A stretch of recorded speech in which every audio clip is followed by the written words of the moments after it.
Helmet ಧರಿಸಿಲ್ವಾ? ಹಾಗಾದರೆ 500 ರೂಪಾಯಿ ದಂಡ ಕಟ್ಟಿ, ಇಲ್ಲವೇ ಹೊಸ ಹೆಲ್ಮೆಟ್ ಖರೀದಿಸಿ. ಹೆಲ್ಮೆಟ್ ಧರಿಸಿದ ಪ್ರಯಾಣ ಅತ್ಯಂತ ಸುರಕ್ಷಿತ, ಹೆಲ್ಮೆಟ್ ಧರಿಸದ ಪ್ರಯಾಣ ಕಾನೂನು ಬಾಹಿರ ಹಾಗೂ ಜೀವಕ್ಕೆ ಅಪಾಯ. 2 ಅವಕಾಶಗಳಿವೆ, ಆಯ್ಕೆ ನಿಮ್ಮ ಮುಂದಿದೆ.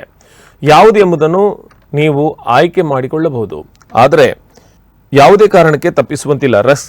ರಸ್ತೆ ಸುರಕ್ಷತಾ ಸಪ್ತಾಹ ಕಾರ್ಯಕ್ರಮದ ಅಂಗವಾಗಿ ಬಿಸರೋಡ್ನ ಸರ್ಕಲ್ ಬಳಿ ಸಂಚಾರಿ ಪೊಲೀಸ್ ಠಾಣೆ ಹಾಗೂ ಆರ್ಟಿಒ ವತಿಯಿಂದ ಹೆಲ್ಮೆಟ್ ಮೇಳ ಎಂಬ ವಿಭಿನ್ನ ಕಾರ್ಯಕ್ರಮ ಆಯೋಜಿಸಲಾಗಿತ್ತು. 100ಕ್ಕೂ ಅಧಿಕ ಪ್ರಯಾಣಿಕರು ಹೆಲ್ಮೆಟ್ ಸ್ಥಳದಲ್ಲಿ ಖರೀದಿ ಮಾಡಿದರೆ 16 ಜನರಿಗೆ ದಂಡ ವಿಧಿಸಲಾಯಿತು.